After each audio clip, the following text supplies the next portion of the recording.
ఓం నమ శివాయ శ్రీమాత్రే నమ. మిత్రులకి శివభిలాషులకి అలాగే నన్ను ఇంతగా ఆదరిస్తున్న యూట్యూబ్ ప్రేక్షకులందరికీ కూడా పేరు పేరు ధన్యవాదాలు.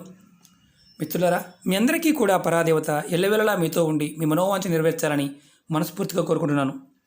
చాలామంది మిత్రులు మెయిల్స్లోను కామెంట్స్లోనూ గురువుగారు మనకి మంచి రోజులు రాబోతున్నాయి అని ఎలా తెలుస్తుంది, మంచి రోజులు రాబోతున్నాయి అని తెలుసుకోవడానికి ఏమన్నా మనకి సంకేతాలు ఉంటాయా, అలా ఏమన్నా మన శాస్త్రాల్లో ఉన్నాయా అని చాలామంది అడిగారు. మిత్రులరా, కాలం చాలా గొప్పది. ఎందుకంటే మనం అందరం కూడా మానవ జన్మ ఎత్తిన తర్వాత కాలానికి లోబడి మాత్రమే వెళ్ళాలి. కాలాన్ని అతిక్రమించి వెళ్ళడానికి ఏది ఉండదు. మనకి పురాణాల్లో కొన్ని సందర్భాల్లో నారదముని విష్ణుమూర్తిని అడిగినట్టుగా ఒక కథ ఉంది. అంటే మనుషులకి మంచి రోజులు రాబోతున్నాయి, మనకి మంచి జరగబోతుంది అంటే ఎలాంటి సంకేతాలు ఉంటాయి, ఆ సంకేతాలు ఏంటి అని నారదముని విష్ణుమూర్తిని అడిగినట్టుగా పురాణ కథల్లో మనం వింటూ ఉంటాం. ఆ సంకేతాలు ఏంటి, మన జీవితంలో అలాంటి సందర్భాలు ఎలా వస్తాయి, ఎలా గుర్తించాలి, దాన్ని మనం ఎలా గుర్తించి జీవితంలో ముందుకు తీసుకువెళ్ళాలో ఈరోజు వీడియోలో తెలుసుకుందాం. ఇవి మన పెద్దలు చెప్తూ ఉంటారు. పూర్వంలో మన పూర్వీకులు మనకి ఇవన్నీ చెప్తూ వచ్చారు. కాలక్రమేణా మనం వీటిని వదిలేసాం. ఒక్కొక్కసారి మనం మంచి సంకేతాన్ని కూడా గుర్తించలేం, కానీ దానితోనే మనం బాధపడుతూ ఉంటాం. ఎందుకంటే ఇందుట్లో మంచి చెడు, ధన రాబడి, సంపద, ఆరోగ్యం అన్నీ ముడిపడి ఉంటాయి. ఇలాంటి సందర్భాల్లో మనం పూర్తిగా అవగతం చేసుకొని పరిశీలనాత్మకంగా ముందుకు వెళ్ళగలిగితే ఖచ్చితంగా మన జీవితంలో అద్భుతమైన మంచి రోజుల్ని, మంచి సంఘటనల్ని మనం చూడగలుగుతాం. అవేంటో మీకు చెప్తాను. అలాగే మీకు ఈ వీడియో నచ్చినట్లయితే లైక్ చేయండి, నా ఛానల్ సబ్స్క్రైబ్ చేసుకోండి, పక్కనే ఉన్న గంట సింబల్ని యాక్టివేట్ చేసుకోండి, 10 మంది మిత్రులకి షేర్ చేయండి. అందులో ప్రప్రథమంగా మీ జీవితంలో మీరు అనుకోకుండా రాత్రి నిద్రపోయిన తర్వాత తెల్లవారుజామున బ్రాహ్మీ ముహూర్తంలో అంటే 4 గంటల నుంచి 5:30 గంటలకు ముందు మధ్యలో మీ అందరికీ మీకు మెలకు వచ్చి నిద్ర లెగిచిన తర్వాత నారాయణ మంత్రాన్ని అనుకోకుండా మీ నోటికి గనక నారాయణ నారాయణ శ్రీమన్నారాయణ మంత్రాన్ని గనక తలుచుకుంటూ ఉన్నారా, మీ జీవితంలో అద్భుతమైన సమయం రాబోతుందని అర్థం. అంటే ఆ సమయంలో మీరు అలారం లేకుండా మీ అందరికీ మీరుగా లెగిచి మీరు అలా చేస్తూ ఉంటే ఖచ్చితంగా మీకు మంచి సమయం రాబోతుంది అని అర్థం. మీరు నారాయణ మంత్రాన్ని కనుక అనుకోకుండానే మీ నోటికి వస్తూ ఉందా, మీరు ఖచ్చితంగా ధనం పాయింట్ ఆఫ్ వ్యూలోను, మీరు కోరుకున్న కోరికల పాయింట్ ఆఫ్ వ్యూలో నెరవేరబోతున్నాయి అని అర్థం. మీ కుటుంబం, మీరు అదృష్టానికి దగ్గరగా ఉన్నారని అర్థం. అంటే భగవంతుడి యొక్క కృప మీ మీద ఉందని అర్థం. ఇది ఎవరికైనా జరుగుతూ ఉంది అంటే మాత్రం, యాదృచ్ఛికంగా జరుగుతుంది అంటే మాత్రం మీ జీవితంలో ఎదురు లేదని అర్థం. ఇది శ్రీమన్నారాయణుడు నారదమునికి చెప్పిన మాట. మీకు ఇలా జరుగుతూ ఉంది అంటే మాత్రం ఖచ్చితంగా కామెంట్ చేయండి. అలాగే రెండో ఉపాయం చెప్తాను. చాలామందికి ఎలాంటి సమయంలో అయినా మీ ముఖంలో ఎప్పుడు చిరునవ్వు ఉంటుంది. మిమ్మల్ని చూసినప్పుడు ఎదుటివారిని ఎవరిని చూసినా, ఎవరితో మాట్లాడుతున్నా మీ ముఖంలో చిరునవ్వు కనిపిస్తూ ఉంది. అలాగే మీకు కోపం రావడం లేదు. అంటే అనవసరంగా మీరు ఎవరిని కూడా దూషించడం లేదు. మీకు అలాంటి మానసిక స్థితి ఏర్పడింది. ఇదేంటి, నాకు వాడు నన్ను ఇలా అన్నా నాకు కోపం రావడం లేదు, వాడి మీద నాకు జాలి కలుగుతుంది, వాడిని చూస్తే నవ్వొస్తుంది అని మీకు అనిపించింది అంటే, మీ మనసులో ఇలాంటి భావం కలుగుతుంది అంటే మీకు త్వరలో మీరు కోరుకున్న ప్రతి కోరిక నెరవేరుతుంది. మీకు భగవంతుడి యొక్క కృప ఉంది, మీకు కాలం మీకు సహకరిస్తుంది అని అర్థం. ఇది చాలామందికి అర్థం కాదు. కొంతమంది అడుగుతూ ఉంటారు, గురువుగారు మాకు ఎందుకు రావడం లేదండి అని అడిగేవారు ఉంటారు. దాని అర్థం ఏంటంటే భగవంతుడి యొక్క కృప మీ మీద ఉంది, కాలం మీకు సహకరిస్తుందని అర్థం. ఇది రెండో పాయింట్. అలాగే మూడో పాయింట్ చెప్తాను.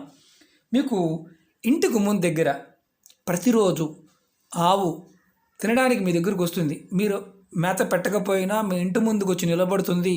మీరు మేత పెడుతున్నారు అంటే మీకు అద్భుతమైన గొప్ప రోజులు రాబోతున్నాయని అర్థం. ఎందుకంటే ఆవు మీ ఇంటికి వచ్చి ప్రతిరోజు మేత అడుగుతుంది అంటే మీ అదృష్టం మారబోతుందని అర్థం. అలాగే మీ ఇంటిలో ఇంకా కొన్ని చిహ్నాలు ఉన్నాయి. జంతువుల పాయింట్ ఆఫ్ వ్యూలో పిల్లలు పెట్టినా, పిచ్చుకలు కానీ ఏదన్నా గూడు పెట్టి పిల్లలు పెట్టి అవి మేత కోసం మిమ్మల్ని అడుగుతూ ఉన్నా మీకు అంటే శుభం జరుగుతుంది. మీ ఇంట్లో మీ కుటుంబం, భార్య, పిల్లలు ఎదుగుదల ఉంటుంది. మీకు రాబోయే రోజుల్లో ఆర్థికమైన మంచి రోజులు రాబోతున్నాయని అర్థం. చాలామంది పక్షి గూడు పెట్టింది కదా అని తీసేస్తూ ఉంటారు. పిల్లలు పెట్టి అది మీకు మేత పెట్టింది అంటే మీరు మేత పెడుతున్నారు, మిమ్మల్ని మేత అడుగుతుంది అంటే రాబోయే రోజుల్లో శుభం అని అర్థం. అలాగే మీకు పొరపాటున పావురాలు అవి గూడు ఏర్పాటు చేసుకొని అలా ఉండిపోతున్నాయి అంటే తీసివేయాల్సిన అవసరం ఉంటుంది.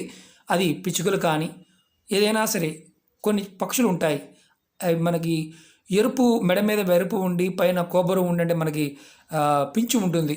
అలా ఉన్నా సరే అలాంటి పక్షులు వచ్చి మీ ఇంటి దగ్గర గూడు పెట్టుకున్నా, గోవల్ లాంటివి గూడు పెట్టుకున్నా, పావురాలు వచ్చి సడన్గా అప్పటికప్పుడు గూడు పెట్టుకున్నా, పిచ్చుకలు వచ్చి గూడు పెట్టి అప్పటికప్పుడు ఆ గూడులో పిల్లలు పెట్టి వెళ్ళిపోయిందా మీరు అదృష్టవంతుల కింద లెక్కే. మీకు రాబోయే రోజుల్లో మంచి జరుగుతుంది అర్థం. అలా కాకుండా మీకు ఇంట్లో పర్మనెంట్గా పెట్టేసుకుంది అంటే పావురపు గూడు లాంటివి పెట్టుకుంది అంటే మాత్రం తీసేయాలని అర్థం. అది గుర్తుంచుకోండి. ఎందుకంటే మీరు కోరుకున్న కోరిక నెరవేరుతుంది. అలాగే మీ మనసులో ఉన్న ప్రతి విషయం కూడా మీకు ఫలితాన్ని ఇవ్వబోతుంది అని అర్థం. చాలామంది అంటుంటారు జీవితంలో మంచి రోజులు రావాలంటే శుభసూచకం ఏంటంటే ఇలాంటివన్నీ జరుగుతాయని అర్థం. ఇది గుర్తుంచుకోండి. అలాగే మీకు 4వ పాయింట్ చెప్తాను. మీ పిల్లలు చిన్న పిల్లలు మిమ్మల్ని చూసి నవ్వుతున్నారు అనుకోండి. అలాగే మీ ఇంట్లో ఉన్న ఆడపిల్లలు మీ ఇంటి ప్రాంగణంలో చక్కగా ఆడుకుంటున్నారు అనుకోండి, సంతోషంగా వారికి ఆనందంగా ఉంది, వారు ఎప్పుడూ కూడా మీ ఇంటి దగ్గర మిమ్మల్ని చూసి నవ్వుతున్నారు, సరదాగా సంతోషంగా ఉంటున్నారంటే మీకు మంచి రోజులు రాబోతున్నాయని అర్థం. చిన్నపిల్లలు భగవత్ స్వరూపం, వారికి మంచి చెడు తెలుస్తుంది, వాళ్ళకి ఇంకేం కల్మషం ఉండదు. వారు ఆడుకుంటున్నారు, ఆడుకున్నప్పుడు మిమ్మల్ని చూసి నవ్వుతున్నారు అంటే, మిమ్మల్ని చూసి ఆనందపడుతున్నారు అంటే మీకు రాబోయే రోజులు భగవంతుడి యొక్క కృప మీ మీద ఉంది, మీకు మంచి జరగబోతుందని ఇండికేషన్. ఇలాంటివన్నీ కాలంతో పాటు మనకు అర్థం చేసుకోవాల్సిన విషయాలు. అలాగే ఇంకొక పాయింట్ చెప్తాను. మీకు ధనం, డబ్బు ఎప్పుడు ఖర్చు అయిపోతూ ఉంది, కానీ రాబడి లేదు అనుకున్న సమయానికి ఏదో ఒక రూపాయన మీకు ధనం వస్తుంది. అలాగే బంగారపు వస్తువులు కూడా, అలాగే ఆస్తులు కానీ వస్తువులు కానీ వాహనాలు కానీ అనుకోకుండా డబ్బు లేకుండా కూడా మీరు సడన్గా కొనగలిగారు అంటే మీ మీద భగవంతుడి యొక్క కృప ఉందని అర్థం. మీకు మంచి రోజులు రాబోతున్నాయి, మీకు భగవంతుడి యొక్క ఆశీర్వాద బలం ఉందని అర్థం. దాన్ని మీరు అప్పుగానో లేకపోతే ఇంకోటి చూడమాకండి. అంటే రాబోయే రోజులు మీకు ఖచ్చితంగా దాన్ని తీర్చగలుగుతారు అని అర్థం. అలాగే మనం నిత్యం పూజ చేస్తూ ఉంటాం. నిత్యం పూజ చేస్తున్నప్పుడు స్వామివారికి పెట్టిన, ఇంట్లో దేవుడి పటాలకు పెట్టిన పువ్వులు కానీ, బొమ్మలకు పెట్టిన మాలలు కానీ, పెట్టిన బొట్టు కానీ, అంటే గంధం కావచ్చు, కుంకుమ కావచ్చు, రాలినా మీరు యోగ్యత, మీకు అదృష్టం కలుగుతుందని అర్థం. మీరు పూజ చేస్తున్నప్పుడు మీ కన్ను అదరటం కానీ, మీ శరీర భాగాలు అదరటం కానీ జరుగుతూ ఉంటాయి.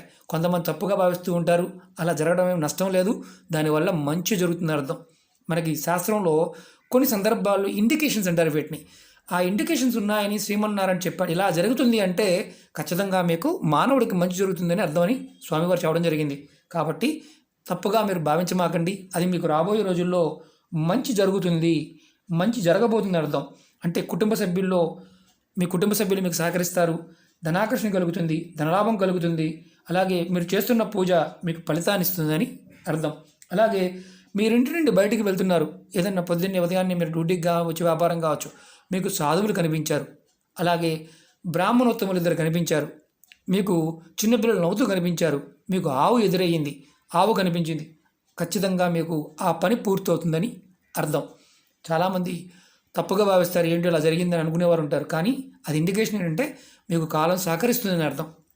అలాగే మీకు అనుకోకుండా సాయం సమయంలో కానీ, అంతకుముందు వీడియోలో కూడా నేను చెప్పాను, ఉదయం కానీ సంధ్య సమయం అంటాం, అంటే ఉదయం, మధ్యాహ్నం, సాయంత్రం, సూర్యుడు ఉదయించేటప్పుడు, సూర్యుడు అంటే కరెక్ట్గా నిట్ట మధ్యాహ్నం ఉన్నప్పుడు, సాయంత్రం సూర్యుడు అస్తమిస్తున్నప్పుడు మీకు ఎవరో సడన్గా మీ చేతిలో పాలు కానీ, నీరు కానీ, లేదంటే స్వీట్స్ కానీ మీ చేతిలో పెట్టారనుకోండి, సడన్గా మీకు మంచి సమయం రాబోతుందని అర్థం. ఇవన్నీ మనకి పెద్దలు చెప్తూ వచ్చారు. ఇలా ఇండికేషన్ ఉంది అంటే మీకు భగవంతుడి యొక్క కృప ఉంది, కాలం మీకు సహకరిస్తుంది, మీకు భయపడాల్సిన అవసరం లేదని మన పెద్దలు చెప్పారు.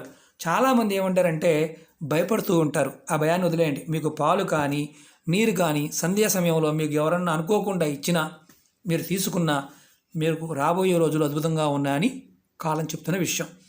అంటే ఇలాంటి విషయాలు మనకి పెద్దలు ఎన్నో చెప్పారు, మన పూర్వీకులు చెప్తూ ఉంటారు.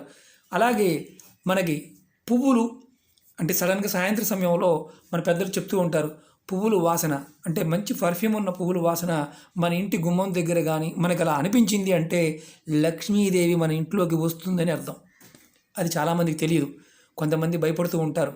కొంతమంది అంటూ ఉంటారు, గురువుగారు సాయంత్రం 6 తర్వాత మా ఇంట్లోకి సడన్గా గజ్జుల సౌండ్ వచ్చిందండి, ఏదో శక్తి ఉందని భయం వేస్తుందండి, ఒక పర్ఫ్యూమ్ వాసన వచ్చిందండి, అది ఏమైనా ఇండికేషన్ అడుగుతూ ఉంటారు. అది కూడా మంచిదే కానీ చెడు మాత్రం కాదు.